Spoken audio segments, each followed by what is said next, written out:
All right, and we are live. Hello, everybody, and welcome to the 8th, episode of Hell in a Handbasket. Yeah, number 9. Ninth, episode 9 of Hell in a Handbasket. This is how much of a ride it's been. It's like we started our podcast like in the midst of crazy world affairs, like crazy shit's going on. So much so that If you we want have to so get much to really talk about. technical, it's number 10 because one of the episodes we recorded, but then we realized we didn't really record it, Yep. so then we had to go back and re-record. So I'm gonna technically, guess it's we're number not the 10. only ones. Yeah, I'm gonna Yeah. guess we're not the only ones that have gone through that before. But I think it was for the best. Whatever, you gotta learn. But yeah, dude. So what we wanted to talk about. So today, I mean, there's a lot of stuff that we wanted to talk about, but it seems like there's no choice. Our hand is forced. We have to talk about Syria again. This is it's massive news. It's shocking news. Just like from the last time that we recorded to today, uh, huge developments. Syria basically is no more. Assad is gone. He's fled. Um, Everybody says it's to Moscow. I'm gonna say it's 99% most likely. Where else is he gonna flee to? Like where's he gonna go? Britain? I don't know. Well, I I think mean, honestly, I feel like he could. the Kremlin confirmed that he was in Moscow. Okay, they confirmed it. Okay, yeah. I Yeah, mean, I saw some stuff on CNN earlier, but and I think he actually said his plan now was he was going to open up a new ophthalmology clinic in Moscow. So well, just to yeah. get out of So politics.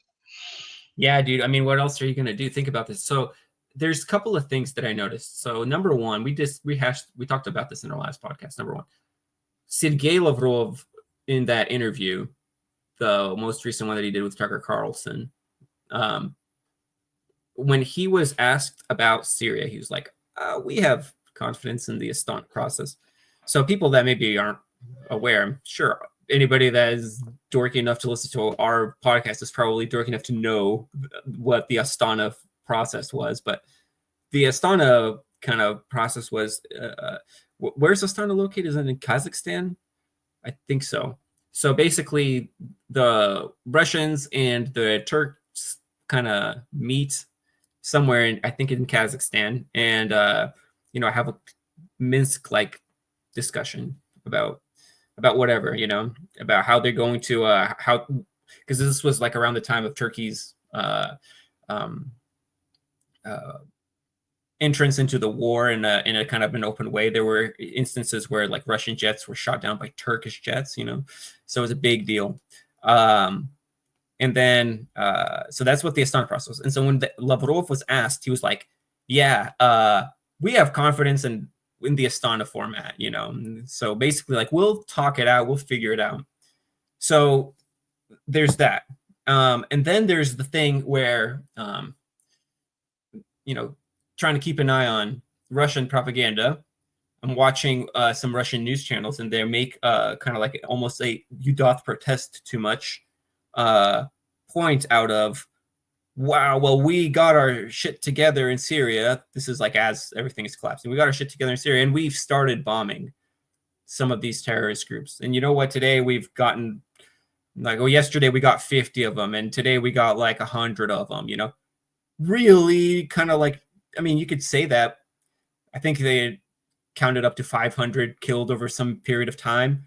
That's tiny. That's never going to stop, is ever going to even prickle the tide so much as, that's nothing.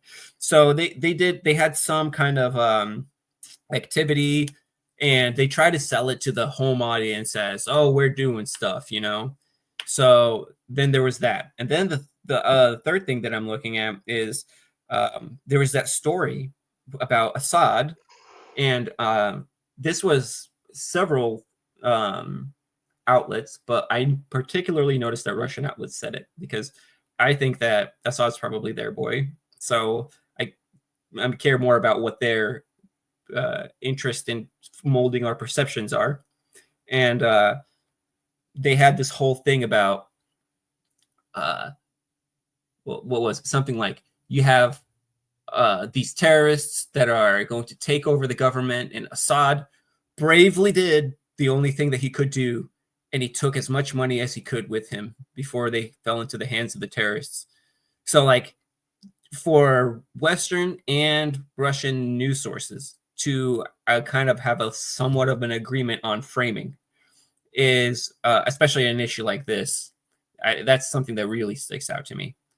So I'm thinking that looking at all that, I've developed a kind of like a conspiracy theory. I have a conspiracy theory. I think here's what happened. I think Erdogan is going to be, Erdogan. He's going to do Erdogan stuff, and he's extremely ambitious. If you think about it, this is really very, very smart play on Turkey's part. So what I think that happened is that Turkey, Erdogan, whatever, went to the Russians and said, here's what's going to happen. I'm going in. I'm doing this thing. I'm carving out my sphere of influence. Like, I'm going to do this thing. We've already agreed with the Israelis. They're going to take them from the backside. We're going to take them from the north. There's going to be nothing that they can do. Like, you can, do what you can. You could try to stop it. You could try to send troops, divert yourself from Ukraine, maybe unwind World War III. Think about it. The chances of a nuclear escalation go way up if Russia looks like they're weak and the Russians feel like, I think John Mearsheimer has been saying this since the day one of the war, that the worst thing that could happen for like stability in terms of nuclear holocaust on planet Earth, preventing that is the Russians losing in an obvious way. And there were rumors, I don't know how much stock I put into them, but, there were rumors that around the time of the, dude, it's been so long, I don't even remember, the initial Ukrainian counteroffensive successes, the ones where the Russians drew back, the two of them at the same time, basically. Kherson, I can't remember. It's been too long. Should have written down some notes. But anyway, around that time, people were saying that there was a chance that the Russians might have been considering using a mini nuke. So, were they not? That is the kind of scenario where it's plausible that the Russians could maybe resort to strategic weapons. So I think that the Russians are like, okay, what are we going to do? We're going to start World War III with Erdogan, over this. Like, we get stretched out. We can't plan for every contingency in Ukraine. The Syrians may or may not be able to hold the line. And now we can see that they were not.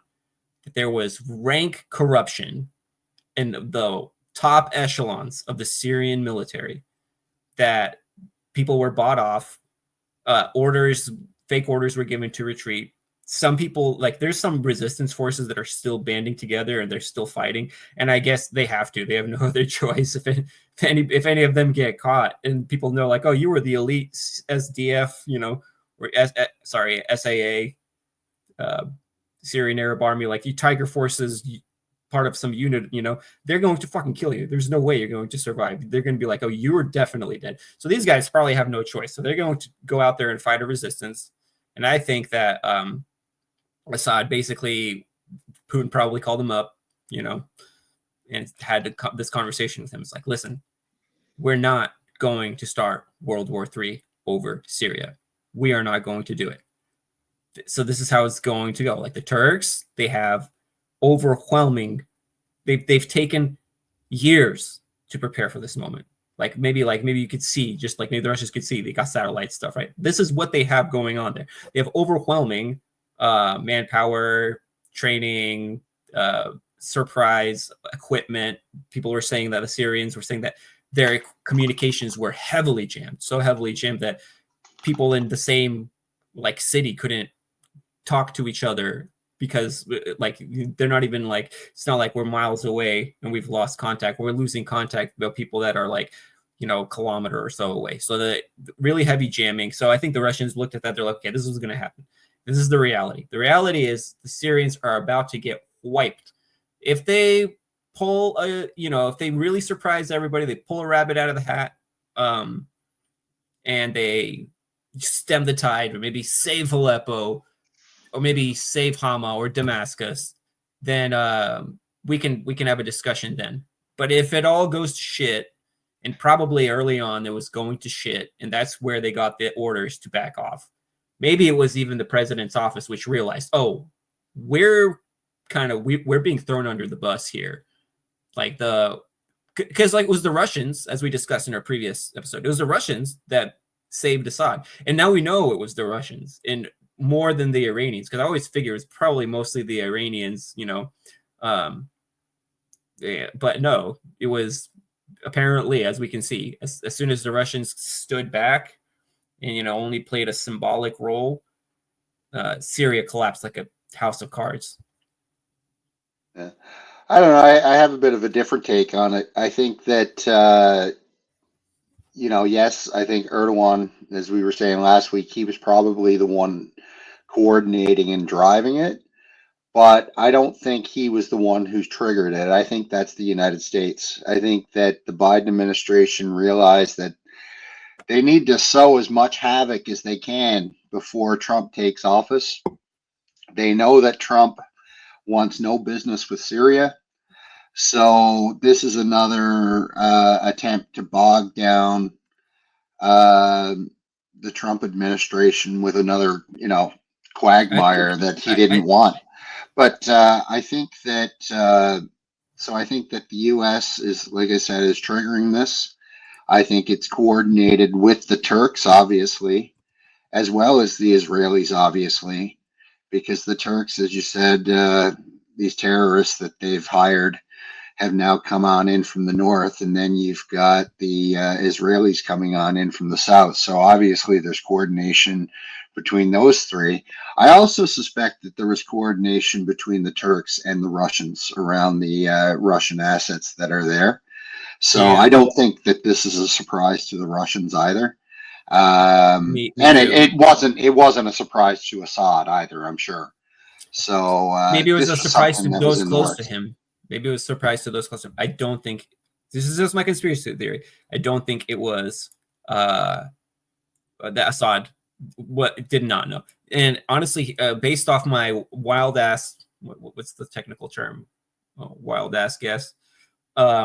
Based off my wild ass guess, I'm going to make a prediction. I'm going to go out on a limb and make kind of like a crazy prediction that the Russians might be allowed to keep some presence in the region going forward.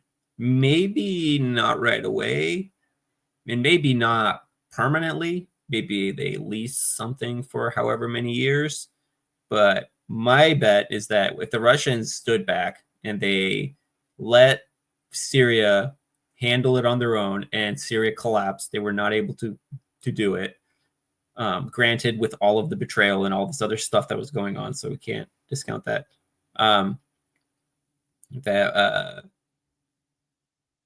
They just decided, why are we going to start World War III?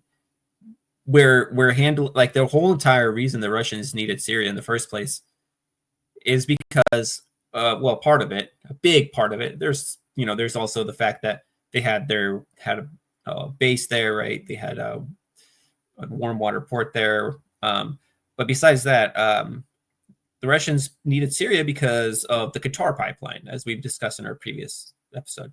The Qatar pipeline was supposed to undermine Russia's, was supposed to go from Qatar through Syria and go to Turkey. And that was supposed to undermine Russia's energy security. So Erdogan probably would love to have that play out. He'd love to have that pipeline played out. So he needs chunks of Syria for that, and just for other reasons as well. He's got his problems with the Kurds. He's got his problems with like wanting not even a buffer zone, but like specifically like that zone. Like I don't remember. He just wants to push the refugees out of Turkey. He doesn't care where they go. He just doesn't want them in Turkey anymore. That's a good point. I didn't even I wasn't even thinking about that, but yeah, like the refugee problem is huge. Of course, it's a huge Oh, issue. that's the number one reason why Erdogan wanted to go into Syria. It always has been. Like he doesn't want those refugees, and he's been saying now for years that he doesn't want them. And Syria has been saying we don't want them either. So you got these poor people living in tents for a decade out in the desert somewhere, and it looks to me like Erdogan will get his wish, and now they'll just send him on back to Syria, and that's what this buffer zone will be. It'll be a new home for these refugees, pretty much. Yeah, it's a very smart play on Erdogan's part, but I think it's also, honestly, a pretty smart play on Russia's part too, because they don't want to be overextended. They don't want to do that. Things like Georgia and Romania are somewhat in flux. Who knows what kind of contingency you might have to be prepared for. Stretching yourself in Syria, not only having to expand the footprint, but also having the opportunity to draw down and take back significant portions of your force. And if I'm right, then that's my prediction that the Russians will be allowed to maintain some presence in there, in the region, to kind of got to check NATO. That's going to be their paranoia. That's going to be their concern. So I think in order to get this deal, Erdogan went to the Russians and he was like, okay, this is my multi-vector chicky briki, right? I'm going to not totally play with the Americans, but I'm not going to totally play with you. I'm trying to create my own sphere of influence. He's got the neo-Ottoman ambitions and whatever, right? And part of my sphere of influence, I mean, he's already giving the Russians a hard time, right? Up in Armenia, Azerbaijan. So he's giving him a hard time there. He's going to give him a hard time here too. And it works out for both of them. Like, Erdogan doesn't want to be split. Erdogan doesn't want to cause World War III. The Russians don't want to cause World War III. They get, it's a painful loss, but they're willing to take it on the chin. We've seen this repeatedly. They're willing to suffer a PR disaster. Well, I'm not even sure it's a PR disaster. Like, if it's in the Western media, maybe, but I think ultimately that Russian base, or the two Russian bases in Syria, they're not going anywhere. It's So domestically. I mean, see, not internationally. Domestically, they have. but even domestically, like, the Russian people know, and I think that any part of this discussion before Erdogan and his goons went in there, this was all cleared by the U.S. It was all cleared by Russia. And Putin, I would imagine, said something along the lines of, yeah, as long as you don't touch our bases, do what the hell you want, right? Because, I'm not so sure that they care about the Qatari pipeline anymore. The That's what I mean. longer, The Turks do, but the Russians not yeah, so much. The like the Russians are. Russians, yeah, like the longer this whole geopolitical game of chess goes on, the less the Russians care about business in Europe. So, okay, sure, whatever. Just don't touch our ships and we're good. It was something along those lines, I would imagine. Now we'll see. Like, it could very well be that they pull out, but I doubt it. Mm-hmm. Yeah, well, if they pull out, then that'll be a good indicator. Yeah. That But my conspiracy theory is just a conspiracy, But right. I don't know. But Just something if they tells me that stay, there's too many things that line up. yeah, if they stay there, then that tells you that the deal was already worked out in advance. Now, Yeah. the thing though, what I don't get about the whole thing is why Russia would kind of put so much political capital into Syria and then finally just say, okay, fine, give up, because this is going to have consequences throughout the region. And we can talk about some of those geopolitical consequences if you want, but the most obvious one to me is the defeat of the Assad regime means the end of Palestine. Like, Okay. it's over for those people. It's a good place So, to and start. Yeah. yeah, and I mean, and if you've got no Palestine, then it's just as well to throw Lebanon in there too. You're not going to have a Lebanon either. Yeah, I think So, Lebanon's fucked. Palestine is fucked. I think Iran is fucked.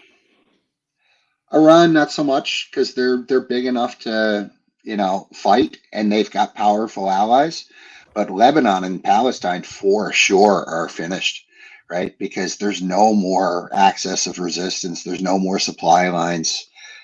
They won't be able to fight. They won't be able to be armed, unless there's a way to transport this stuff that I'm unaware of. Well, just So think that to about me this. is the most obvious blow. Think about this as a indicator of kind of a little bit of a sneak peek, a demo into kind of how the multipolar world order is kind of functioning, right? Where the Russians are basically saying, yeah, it's you outplayed us here. In effect, the Syrian war was lost when Assad won the civil war, but he wasn't able to get back the territories full of grain. He wasn't able to get the territories full of fossil fuels, right? So he was gimped. The Assad government was reliant on Iran to give them oil, Meanwhile, Syrian oil in the Golan and Syrian oil up, north is being, divided up by, vultures that are Israel or whatever, in multinational companies, whatever it is, right? So we got, like Donald Trump said, we got the oil, right? So Syria is doing that, like trying to get back on their feet, and like you could just see like there's those old posters of Assad, and they're like so tired, and like that Assad, like who he was like a rock star when he won the initial phase of the Syrian civil war. I mean, it's probably at this point not fair to call it a civil war. I'd say maybe the Syrian civil war drew down to a close, and maybe he won the Syrian civil war, and then there was this terrorist kind of, not even terrorist, it's just like a Turkey proxy army. The Syrians were not in a position to fight. These people were, like I said, well trained, well armed, had excellent intelligence, all this stuff.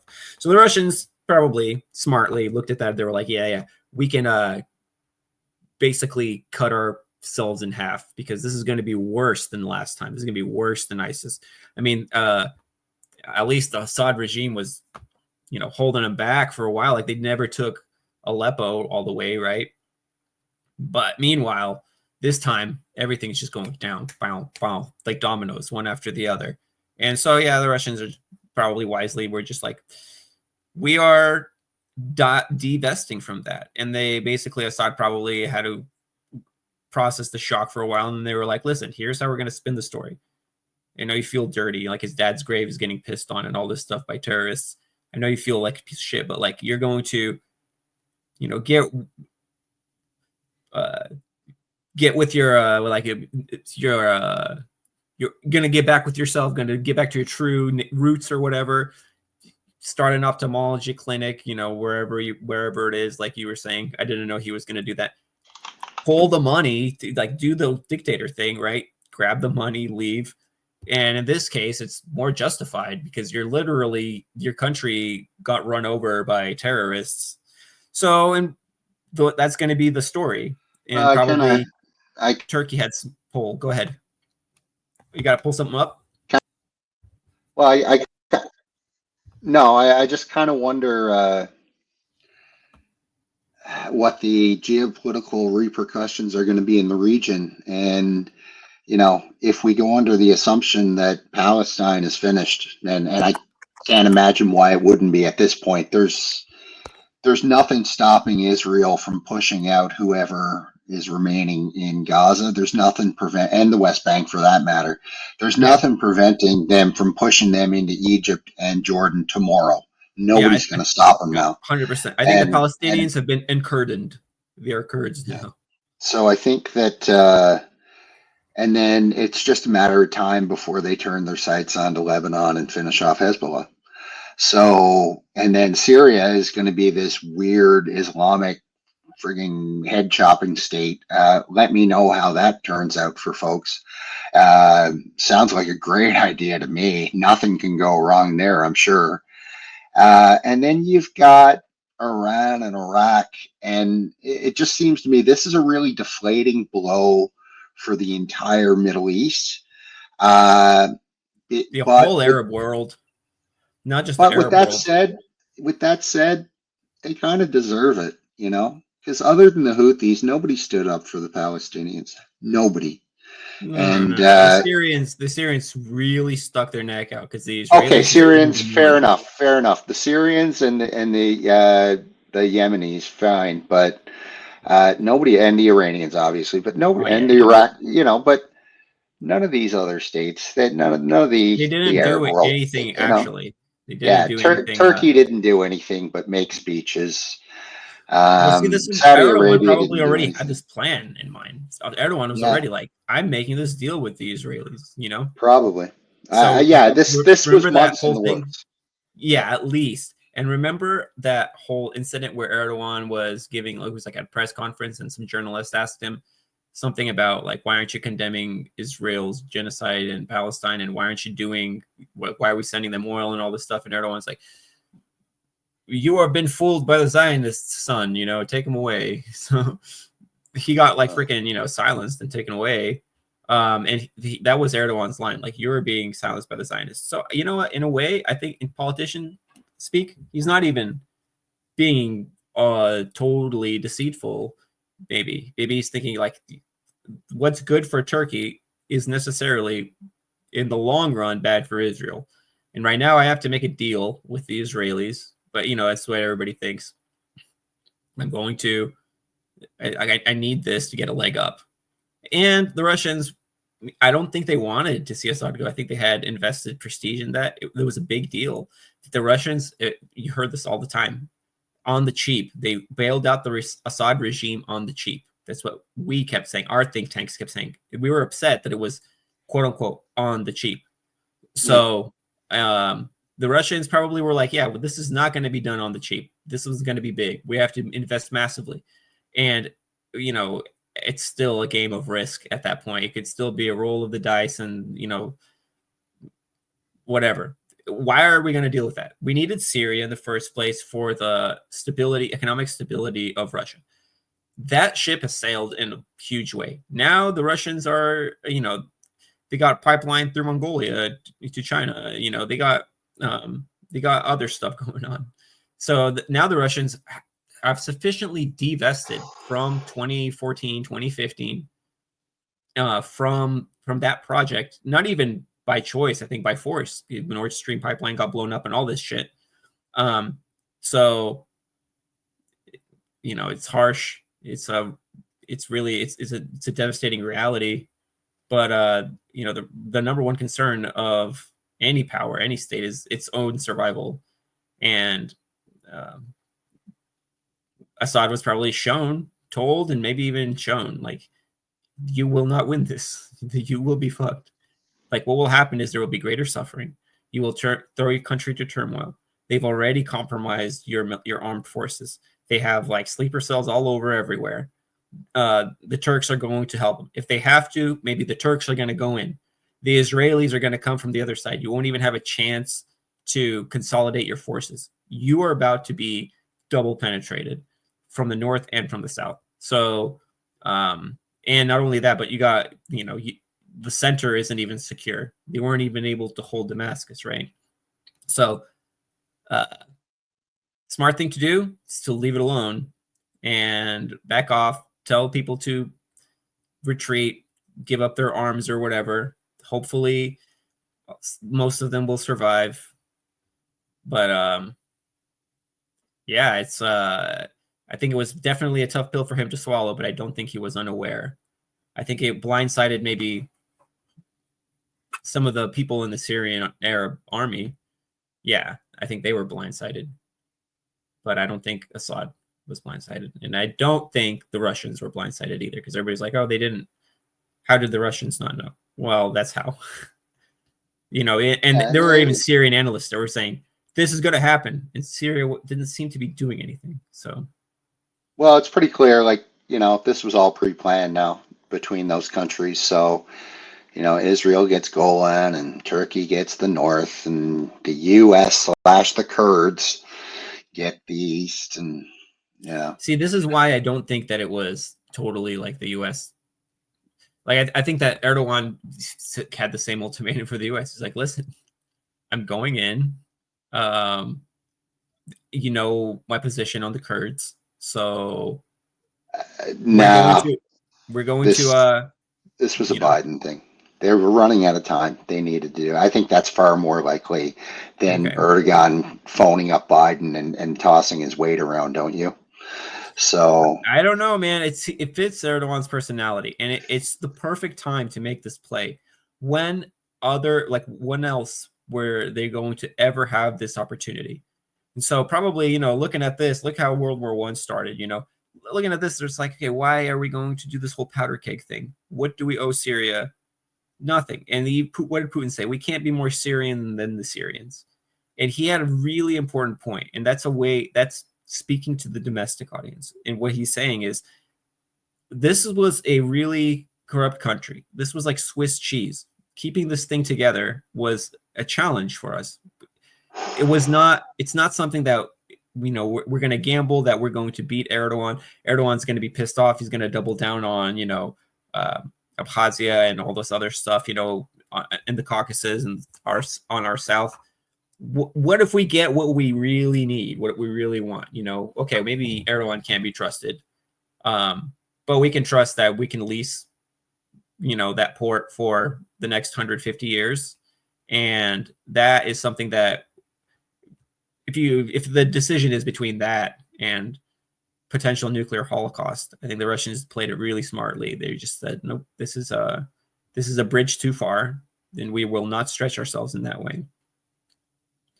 So that's kind of, I don't know, but in the regional, as far as the regional consequences, it's going to be like Syria might turn into the next Libya. I think that we're invested in making sure that it doesn't, but not so sure that Erdogan cares as much. I think he wants to carve out his own little region, and he doesn't want to deal with those terrorists. Probably well, that's what neither I'm does Israel. saying. The vision is to carve it up into those 3 regions or 4 regions, let's call it. Okay. Israel gets their chunk, Turkey gets their chunk, the US/Kurds get their chunk, and then whatever is left over in the Damascus region, that's whatever Serbia or Syria is. And but I think that ultimately that plan is just going to fail. It's already starting to fail because. But think about this: if Erdogan did an ultimatum, okay, how would it go? It would look really similar to this. He would tell the Americans, we know that you guys are overstretched. You guys are the barrel is getting to the bottom. We're at the bottom of the barrel, the proverbial barrel, in terms of the equipment that we can send to Ukraine. And I was listening to Michael Kaufman, and that guy's as pro NATO and as anti-Russia as a reasonably objective analyst gets, and he was making that same point. So it's not beyond the pale, let's say. So yeah, I just think that they had this predetermined vision of what that region would look like. And now that reality is going to start to hit, it's going to be very different. And you're just going to see all these factions war. It actually will be very much like Libya. And you're just going to have these little fucking warlords going at it with each other. And that's because, the U.S. always does this, and they never see, beyond 3 inches in front of their faces when they're planning this stuff. And the outcome is always the same. But there's a couple of things they did differently this time. I noticed one thing that I really noticed that really stuck out to me is that this time around, when our boys, our proxies, took over, they didn't immediately behead everybody that was in the government bureaucracy. They said stuff like all the women judges have to give their cases to the male judges. So this is a step up from what we were doing in Iraq, because before we would come in, we would wreck shop, we would wreck shit. In the thinking is that, well, there's a bunch of spies amongst the bureaucracy anyway.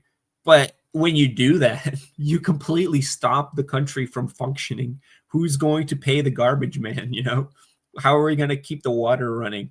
What about electricity? Anything like this, right? So we've learned from Iraq. We've had, you know, it's some lessons learned, and we basically I'm going to say we. I'm not going to say Hayat Tahrir al-Sham because they're our boys, right? But we basically told our guys, like, no, stand down. You're not going to what you're doing to the Syrian soldiers. You know, when they capture Syrian soldiers and you have it shows on your ID that you served or whatever, like they just kill them. So what you're doing to Syrian soldiers, like you're not going to do that to the bureaucrats who are actually running the country and keeping the clocks ticking. So and we can see that. We can see that they're making an effort to point that out. Even ISIS wasn't like that. I don't know about that. I've seen lots of people getting murdered on X over in Syria in the last several days.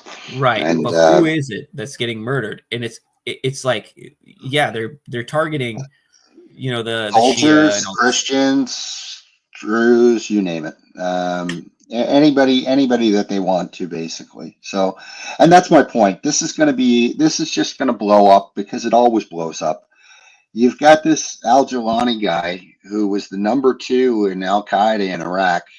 You know, one of the founders of ISIS. You know, this is an OG head chopper. Okay, Yeah. and for some strange reason, nobody in the mainstream media seems to be questioning why letting a head chopper run a country is a good idea.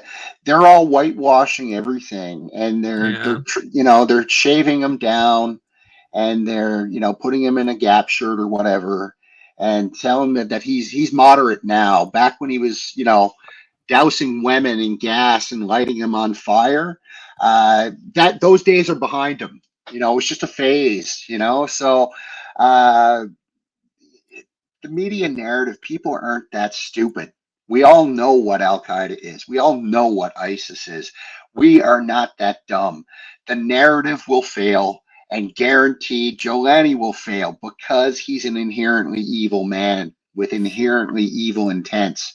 And give it time. They may be telling these guys, be on your best behavior. The world is watching. Give it a month. Give it 2 months. See what happens in Syria when they're rounding up women and stoning them to death and all that. This is bound to happen. It already did in Syria, if you recall, the last time they took over.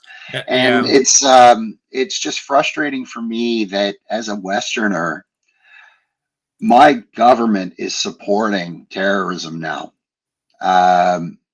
We're supporting terrorism openly. It's shameful. It's absolutely shameful. I'm pretty sure we probably brought this up, but I think this is one of the most important news stories political ever broke. Okay, leaked memo schools Tillerson on human rights. So Rex Tillerson was like the former big oil exec that was part of Donald Trump's administration. What was he, the Secretary of State? I think I don't remember. Secretary of State. Okay, he was a powerful man. Anyway, the May 17 memo reads like a crash course for a businessman turned diplomat, and its conclusion offers a starkly realist vision that the U.S. should use human rights as a club against its adversaries like Iran, China, and North Korea, while giving a pass to repressive allies like the Philippines, Egypt, and Saudi Arabia. Right. Quote, this is from the memo. Allies should be treated differently and better than our adversaries. Otherwise, we end up with more adversaries and fewer allies, argued the memo, written by Tillerson's influential policy aide, Brian Hook. So they're basically spelling out the ABCs to him. Hook's memo tells Tillerson that we should do exactly what Russia and Chinese propaganda. Okay, that's people. Who is this? I don't know, but I can tell you how. Yeah. I can tell you how bureaucracy works quite a bit, and I guarantee you, whatever this memo was, there was probably a team in the State Department working for weeks on this memo. It's funny. They worded it. It's perfect. They got AI in on it. This is government bureaucracy at its best. This is great. This memo was categorized as sensitive but unclassified. So that's probably the only reason why we got to see it. But yeah, so think about that. So this is what I remember telling us. So right, so think about our stop sharing screen. Think about our approach to Syria here. If this guy was former Al Qaeda, doesn't matter. Good guy now, right? We will shoehorn that. We will find a way to square the peg, you know. So I don't know this Assad, time. basically Assad, think about this. Assad was protecting the rights of religious minorities in Syria, especially pertinent for Americans, Christians, right? A lot of people in America are religious in that way.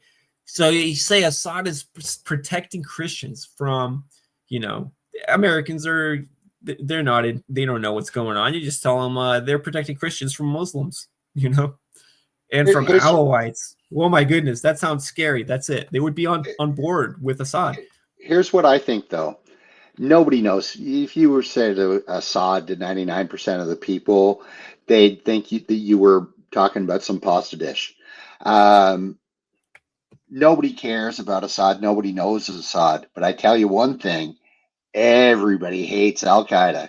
Everybody hates ISIS because we've been programmed for the last 25 years to hate them. So that's why this is going to blow up, folks. I don't think people are going to buy any of this reform narrative. People already earn, even the old folks, because the old folks are the most fervent. Like they're the most anti Al Qaeda that you'll find, right? Because, they were in their primes when 9/11 hit. So, the boomers aren't buying it. There's no young people buying it, Who's right? going to tell Because the boomers it's Al Qaeda, though? well, no, but CNN. If you watch CNN, they're not being cheeky with it. Like they're actually talking about, like they interviewed Golani on CNN, for God's sakes. Yeah, but Like if she you're said, aware, if you remember Golani, that name, you're already a particular person that's paying close attention. sure, but in the interviews and stuff, like they talk about his Al Qaeda past and his ISIS past, and they talk about him being reformed now, Yeah. and blah blah blah. And it's like anybody with a bullshit meter will see right through that. And so that's why I'm saying this particular one in particular, I think is really going to blow up in their face because nobody will support it. Nobody. Hmm. Nobody will want to be in Syria. So when Trump says we got to get out of Syria, like I think every American is going to be like, hell yeah, get out of there. They just let Al Qaeda take them over. Screw them, right? But No, I man, think that is I the think it'll plan. blow up. I I think think that is. I think we're going to get out of Syria. We're going to leave it to the Turks. We're going to throw the Kurds under the bus. Is what I think. Is my this. I'm still sticking with my conspiracy theory that this is Erdogan's baby, through and through. I think that he just saw the right moment. The Russians had their hands full. oh, Apparently, dude. now we know that the Iranians didn't play as big of a role as we all thought that they did in the Syrian civil war. The Israelis were ready to do it. They were on board. They're like, heck yes, finally. Can we please But stop talking about the Golan? It's But that's ours why, already. like, this is Biden. It's not Trump's baby. This is Biden's baby. Like, this was all cooked up by Blinken. Like, Blinken was just in Syria today, was he not? Yeah, I And think it was. so, I yeah, forgot I what it's mean, this was all either cooked Syria up somewhere. It was by. somewhere. This is entirely a Jake Sullivan operation for sure. Uh, so I totally think that, like I said, they wanted to lay this little grenade for Trump on their way out the door so that he couldn't get out of there. And I think it'll backfire because I think Trump, and the American people are going to look at this and say, Nah, he's gonna what, get out of number there. one, why are we in Syria? And number two, why would we want to be there? Especially now, the place looks like it's in chaos. Get him out He of there. tried to get out of Syria. Remember the whole. He Yeah, actually ordered.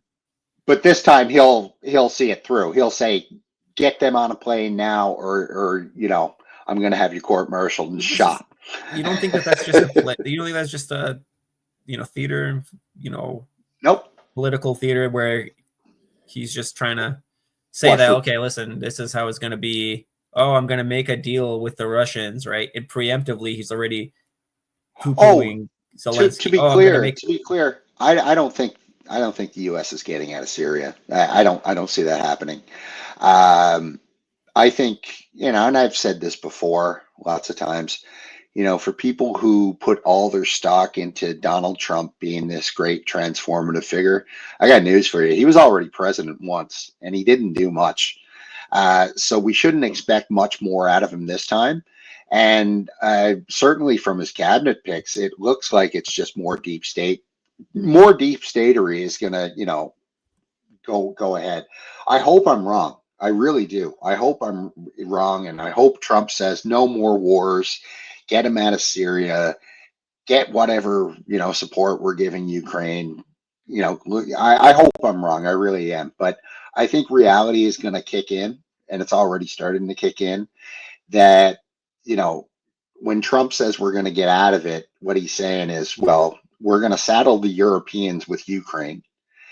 And with respect to this Syria thing, I think he's genuine when he says we need to get out of there, and it's a hell. I think he believes that, but I also think he's the type of person who's going to get talked into it. So they're going to come to him and they're going to say, "Here's why it's strategically necessary for us to stay in Syria."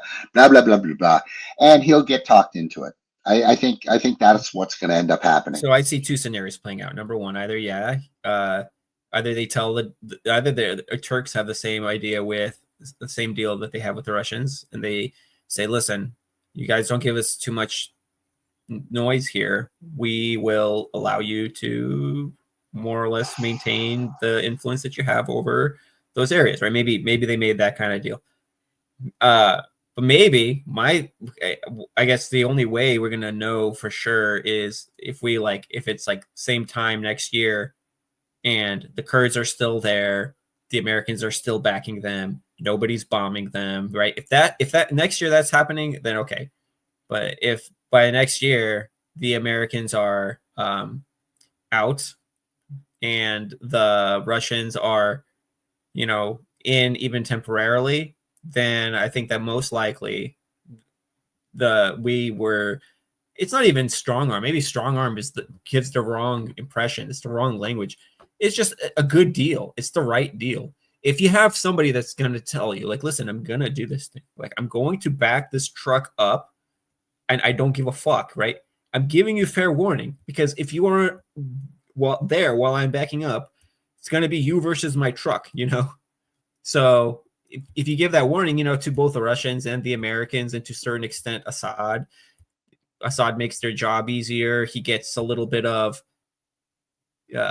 clemency in the media. Oh, he stopped the terrorists from acquiring so much money, and he did what he could, but he got betrayed, by incompetent and corrupt somebody, So they give Assad a little bit of a golden parachute. They give him a little bit of a good happy ending.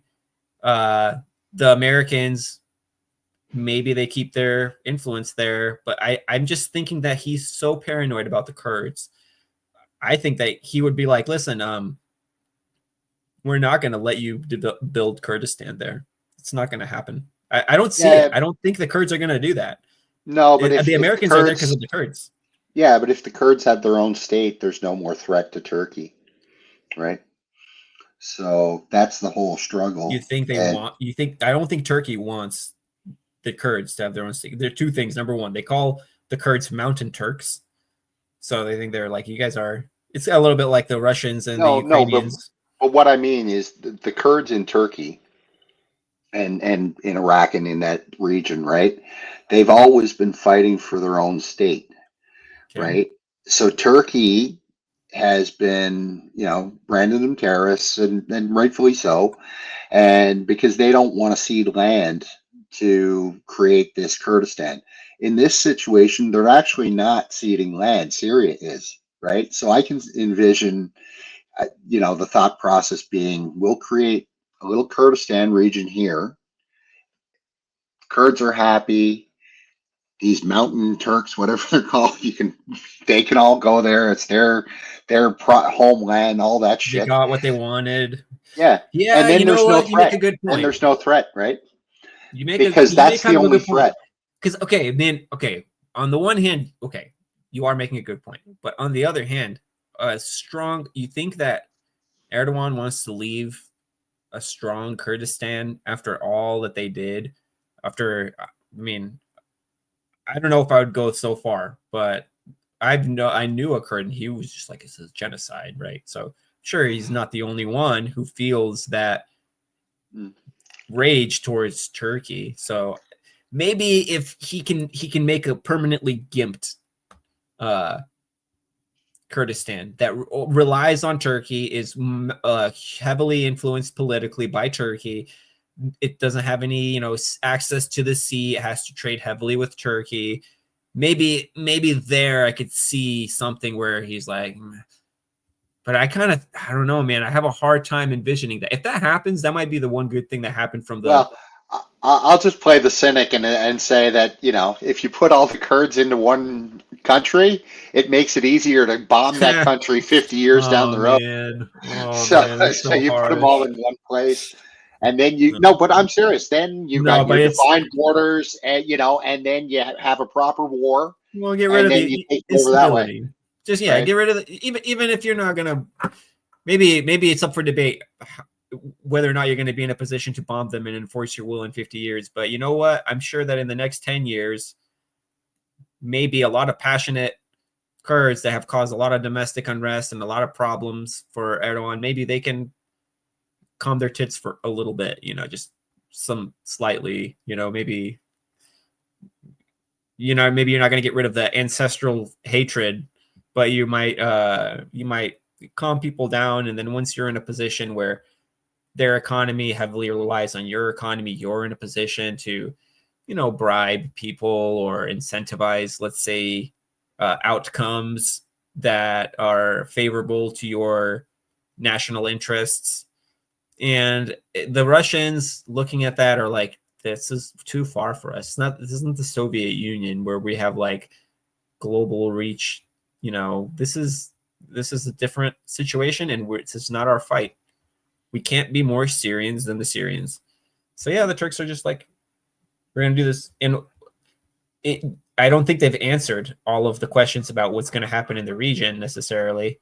I think it's still to be determined. I think there's going to be fighting and infighting, like we discussed, but I don't know. My prediction, my hunch is that the transition of power will be smoother and less, I don't know, less turbulent, I guess. I don't know. It will have fewer problems, fewer significant, obvious, glaring issues than Libya did and Iraq. That's what I think. Just Oh, listening for to sure. how our think tankers are talking, and I nerd out on this stuff. Like I'll listen to, Well, I 3 think the hours of Atlantic primary. Council, and this is something new where they have like people like Petraeus, in general. Was it Wesley Clark? I think it might have been Wesley Clark who was having a chat with Scott Horton on the Piers Morgan show, and he even said that he's like, well, one of the lessons that we learned from Iraq. That's really what got me thinking about this. One of the lessons we learned from Iraq is that when you coup the country or when you decapitate the leadership of the country, you don't immediately get rid of all of the bureaucracy. Like he said that you don't immediately get rid of all the bureaucracy. And I think he even mentioned something about like spies, like spy agencies. Like maybe you don't even immediately get rid of the intelligence, the inner security, intelligence security kind of apparatus right away. Maybe they even learned that a little bit from Ukraine, where hey, listen, we can come in there, we can incentivize people, we can take a lot of these people and bring them over to our side. They can go from making $40 a month to making $4,000 a month. Their livelihood is completely changed. We all know how easy it is for people to believe in whatever it is that is necessary to maintain their status, family, livelihood, rent, uh, you know, to stay fed, to stay warm. We know the lengths that people will go to. So, in a spirit of the season, it's like that story about the little match girl where she's like really cold. She sells matches or something, and she gets like really cold during the winter or whatever. And so she starts lighting her matches to stay warm. And then, she runs out of matches and she dies. She freezes to death. So it's like, it's a feel good one. Yeah, it just warms your heart to read such things around Christmas. right. Well, yeah, the other less obvious loser I see in all this is Iraq. I kind of got the sense that they were just starting to get a bit of independence, and they were just starting to form international relationships, outside of the U.S. sphere of influence and things like that. Yeah, The asking the US U.S. to get out. bases, the U.S. was, supposed to get out next year. I kind of don't see any of that happening now. I think that this is a bit of kick in the guts for them because collectively the countries were stronger. They were stronger as a group as they are individually. So I think that Iraq itself is much less powerful. With Syria gone effectively now, right? I think Iraq is So in hibernation mode. They're in a position where for the next 2 decades, they're going to be heavily compromised from within, probably heavily reliant on aid or other kinds of um, incentives that the West can provide, and has basically forced them to monopolize their ability to be able to achieve whatever it is. Like, maybe they can't sell their oil or something, right? So we have a lot of ways, I think, to pressure Iraq, and it remains to be seen if they can pull Russia out of the hat and slowly do the 1990s KGB mafia wars, win the KGB mafia wars of the 1990s, and then slowly claw back the what was the next thing that the Russians did? They took all of the, I think, nukes, and they put the nukes back under the control of the government, or was it just significant swaths of the military industrial complex were put back under the control of the government? And that's kind of where we got all those stories of like, oh yeah, dude, the Russians are just like a mafia state, because there was like such a lawless shit going on that the KGB was, assassinating people with SMGs just like the other gangsters. It was just like that's the environment they had to operate in. But slowly they crawled out of that to the point where Russia is a great power again. Same, a little bit like China, right? Where China, they hunkered down, they paid people shit wages, people starved, people weren't allowed to have multiple children, all this stuff, right? But slowly over time, they crawled out to the point where, boom, you know what? It almost took people by surprise that China has the #1 economy. Still up for debate somewhat, but not for long. And I think that it's obvious, but. well, and if we move on from Iraq, I think the next obvious huge loser that we haven't talked about yet is Iran. Or is it? I don't know. 100% The one agree. I hand, think Iran's fucked. I don't know. Like on the one hand, they're going to keep doing what they're going to keep doing. Like they're just going to keep building the relationships within the BRICS, and they're just going to get more economically powerful. That's just what's going to happen with Iran. The sanctions are meaningless at this point because they've been living under them for decades. I think that what this does do potentially, in a really kind of sick and twisted way, if Hezbollah and furthermore Palestine go by the way of the dodo bird, which we assume they will, and probably soon, like within our lifetimes for sure. Um, one less problem for Iran to have to deal with. You know what I mean? It's kind of like, shit, okay, well, we can focus on, just doing business and stuff like that, and all of this war that nobody else in the region really seems to care about. Like going back to our conversation at the beginning, at the end of the day, there wasn't this great Arab uprising. for Palestine. And, Yeah. that's why Syria is defeated now. So, Maybe there was, but not that it never broke water. yeah. It didn't make huge waves. Yeah, there. I think okay, fine. A lot of people in the West became more informed about Palestine, but maybe a lot of people in the Middle East have gotten a little bit numb to the issue. It's like, oh, here they go again. They're genociding the Palestinians again, and there's only so long that you can expect the same shock value from, from the same news. Eventually, yeah, the end is nigh. Okay, you can't help but to be bothered about what it is that you're grocery shopping or whatever. You got shit to do. You're changing your kid's diaper. Okay, yeah, important, but I also have a life to live. But the reason why I think Iran is fucked, I don't think that I think Iran is one of the major losers. I think they're much more so than what you're giving credit for, is because Iran is Israel's number one obsession. Israel is obsessed with Iran. And Israel is in a position where the Russians play nice with the Israelis. There would be no Israel if it wasn't for the Russians, The Soviet Union was part of the reason why we even have in Israel. So, and they've maintained somewhat cordial relationships even throughout apparent outward turbulence. It's obvious that they have a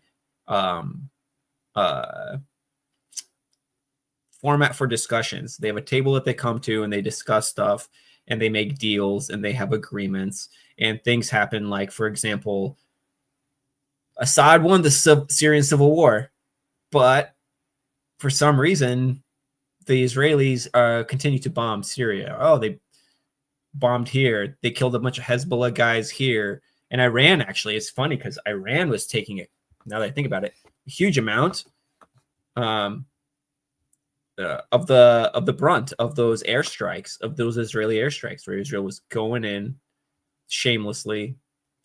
We discussed this before about hiding behind Russian jets and doing all this kinds of crazy stuff. And what the Russians never, it's not even that they never turned on their S-400 air defenses and try to bail their so-called, ally Assad out of hot water. I think they had an agreement with the Israelis, okay, you stick to mostly bombing Hezbollah. How about that? You definitely don't come anywhere close to us. Some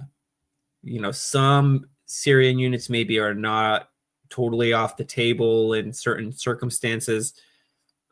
Sending Assad a message, don't get too close to the Golan or whatever. But for the most part,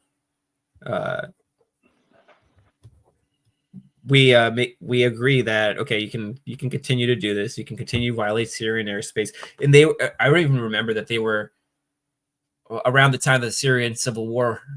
Looked like it was totally almost gonna totally be won by Assad. The Russians were saying things like, we were going to sell them S-400s.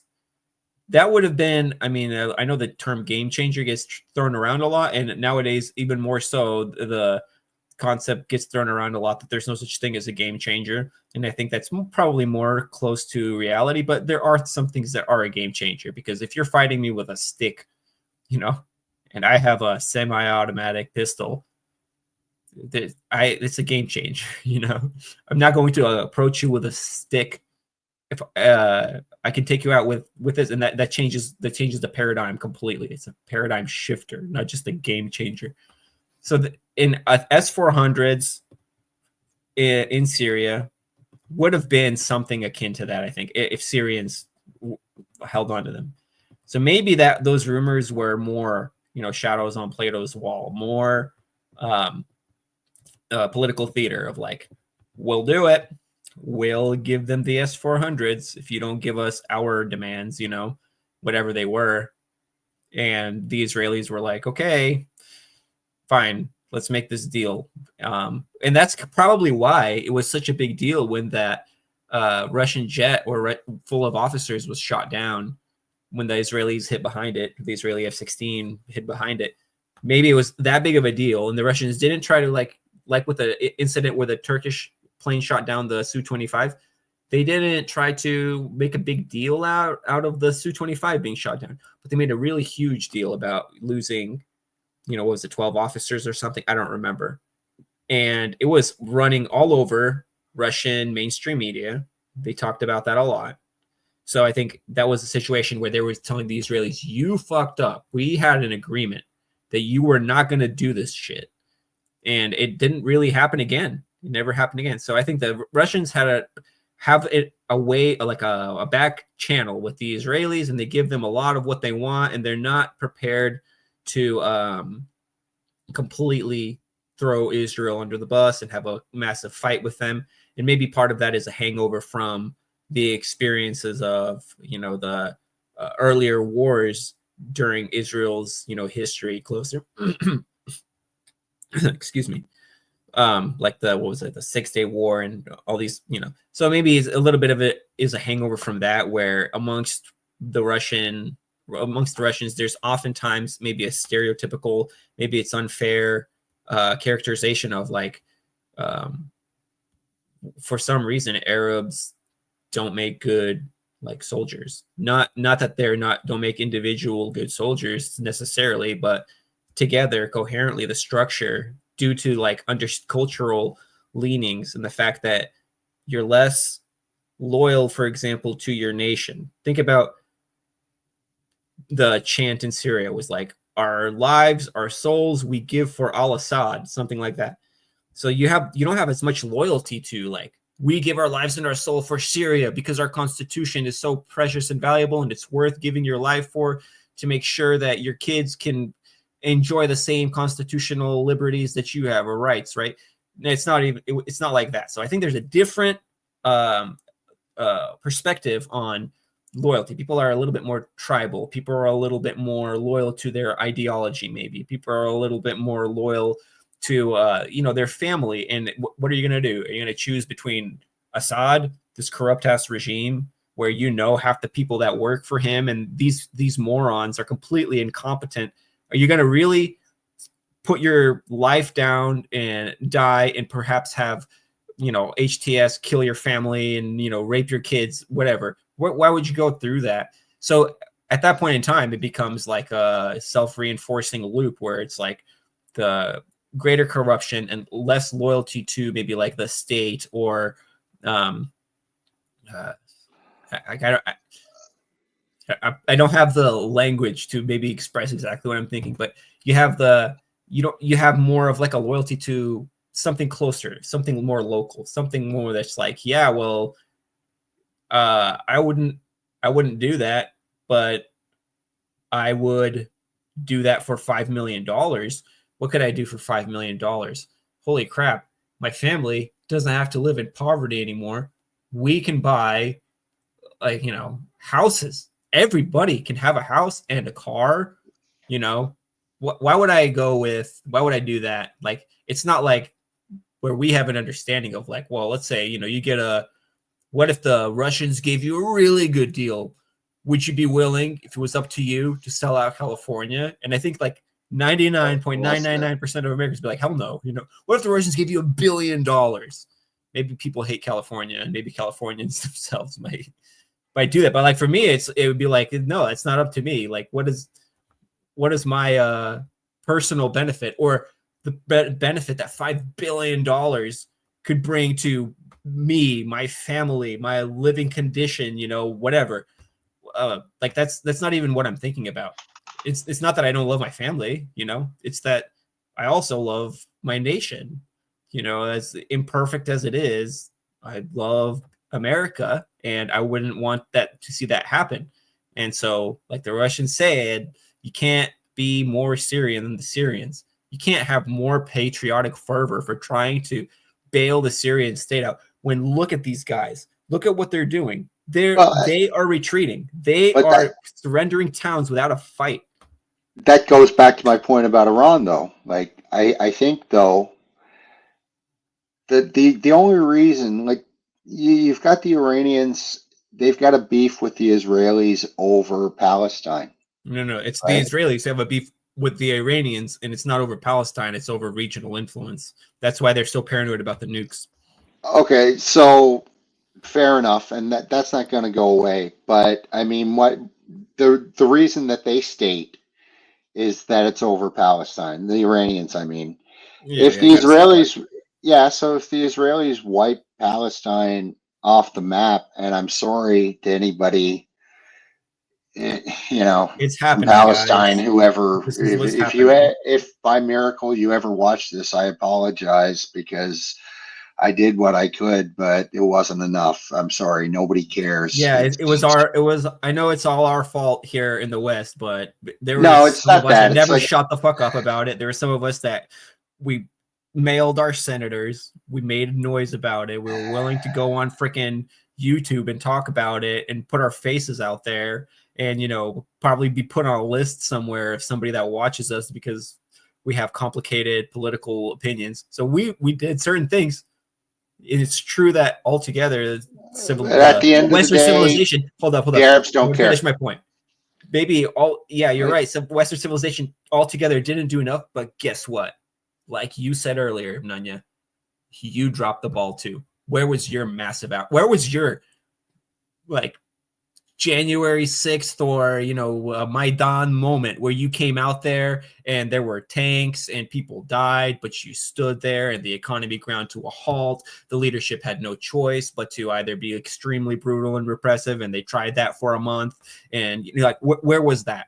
That was nowhere to be yeah. seen. So So I kind of, that's also on you guys. That's not just us. That's you too. so I kind of see Iran, in some way, they're kind of moving on from all of this, and they're joining the BRICS. They're making economic trade relationships, strong ones with countries like Russia and China and India, and this whole regional Mideast Arab Jew whatever the fuck thing that's going on there, that's a 20th century thing. So as long as they focus on the 21st century, I think that, like I said, in some ways, all of this kind of baggage, if they can remove themselves from it, Iran can really thrive. So, it's unfortunate to say it that way, but, maybe it could be a blessing for them in a weird way. Not tomorrow, but 20 years, whatever, sure. So, I think that right now, yes, it's a definite punch in the gut for them, but I think better days are ahead for the people in Iran.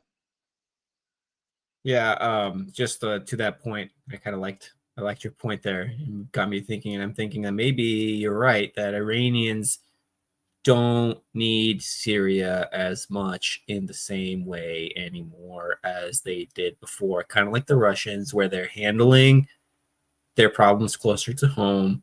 They don't have to worry about this pipeline business anymore. The world is in the midst of, a shakeup where things are going to land. That's up for grabs. That's up for debate. We don't know yet. It could still end up in nuclear holocaust. So I think that, the Syrian ship has sailed for the Russians, and they were, uh, you know, uh, had enough foresight, let's say, to detangle themselves, to cut and run, as we say here in the States, to cut and run, um, before they cut a leg off in the process. So they were smart to do Oh, that. The Turks actually did them a favor by explaining to them, this is what's going down. Yeah, woohoo, I suck. I'm Erdogan. I do what the fuck I want, deal with it. And I'm going to do this thing. And that's why, not because it wasn't just a Russian media that downplayed it. It was the same thing in the Western media. Yeah, you had the Tucker Carlsons, the independent journalists out there, who are kind of like us and just trying to figure out what the fuck we're looking at. Yeah, those people were asking questions, but by and large, it wasn't like that at all. By and large, they did what we were talking about. They whitewashed the terrorists. They rebranded them for the yeah. umpteenth time. So yeah, so maybe you're right. The Syria ship is also sailing for the Iranians. The Iranians are like, listen, we're not experiencing the same level of political isolation that we were before. And if we don't go with the flow on this one, then the Iranian state will be in for a real threat, actual threat to its existence. So this is going to suck. This is going to suck for everybody. But between Erdogan and the Israelis, and your theory is mostly the Americans, but I don't know, man. I think that this is the multipolar world that we're looking at right here, and Erdogan had this conversation, not an ultimatum, just a realistic conversation. Like, listen, whoever it is that he talked to, Sullivan, maybe, right? Well, Somebody that actually has a brain. Listen, this is what's going to happen, and what are you going to do? Are you going to really do this? It's not worth it. We're part of NATO. We're not going to freaking, unless you kick us out of NATO. Go ahead. Here's what I think. So Golani and his bunch, they're all CIA assets, right? Let's just call them what they are. They're paid mercenaries. Yeah, right? We've all seen the videos. We've all seen they've been in place for however long, wherever they've been. So I'd imagine that Turkey and the U.S. and Israel, they've had this cooked up for probably years, right? And it's just, what time are we gonna, pull the trigger? Just waiting for the moment. Just waiting for the right time, right? So basically, Trump won the election, and they said, okay, now sounds like the right time. Let's bring the Russians into the fold. Erdogan, we can't deal with them, so you work out whatever base deal you need to work out or not work out, whatever the fuck. We only want the oil and the wheat anyway. And that's pretty much what happened. And then they said, okay, go. And they signed the peace deal with Hezbollah, and then the next day they went in. Yeah, that's right. Oh, dude, how did I think about that? That's right. They had the ceasefire, right? Or whatever, which everybody said wasn't going to happen.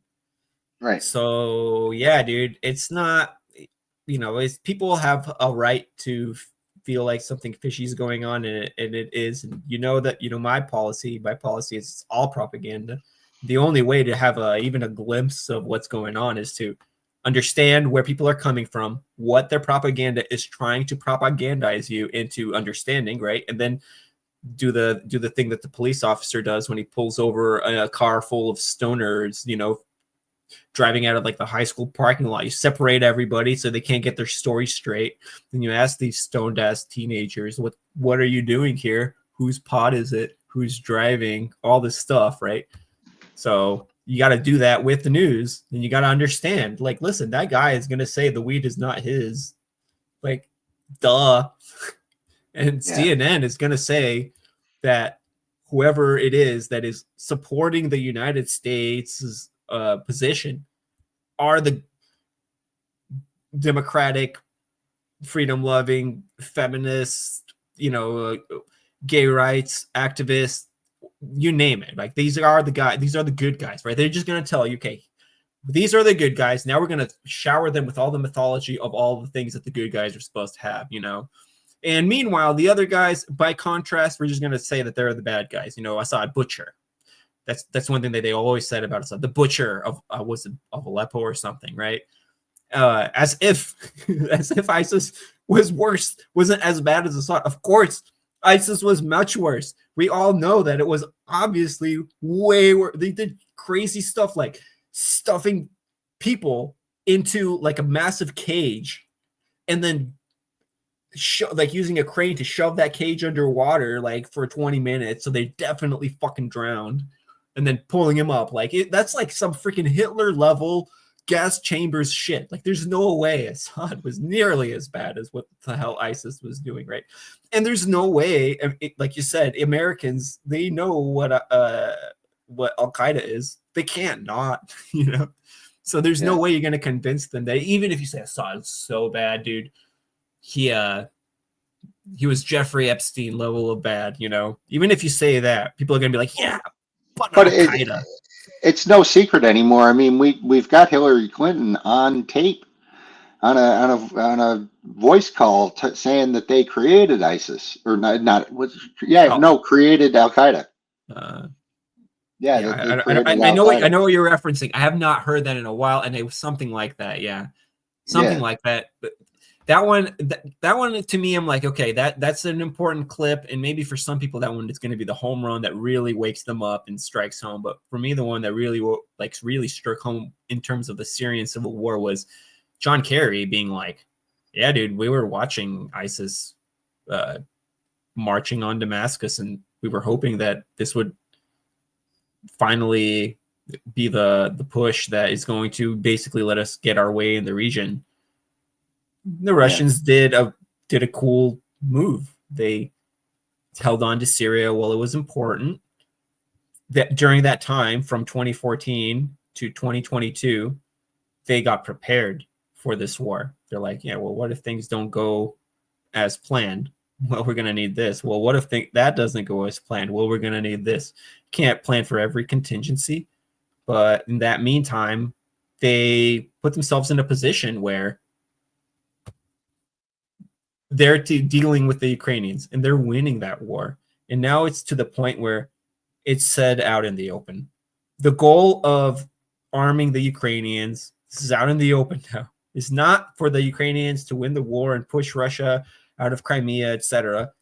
The point of the war is to put the Ukrainians in a better negotiating position. So what does that tell you? That tells you we're looking for negotiations. We're looking for them. We're waiting for the right moment. We're hoping that something's going to happen. That's what that tells me. But anyway, right on, man. Well, I would you want say to that wrap up with maybe the in the two last, scoops, let's do it in our last moments here. and you want to present that? Well, hold up. You should pause it. Why I paused it? Wait. This you're just sharing a video. Okay. Well, I don't even know how to present it. How do I present this? Just hit play, I think. Fucking America. That's how. Okay, keep that in mind. Okay, keep in mind, fucking America. We're number one. This is in Thailand.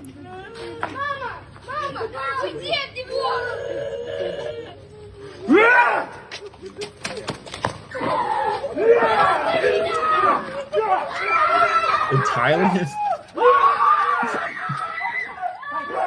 He's Russian for sure. You think he's Russian? Definitely. Why is he Russian? Why do you think he's Russian? That's how Russians get when they're drunk. They're just crazy. Damn, dude. Maybe we gotta watch this clip again now. He is saying some things. Okay, the clip was presented as a crazy ass American. I don't know. Might be a crazy ass. Honestly, it works both ways. Sure. Okay, let's hear it again. Ready? Let's. Okay. Is there a way to make it bigger? No, there isn't. All right.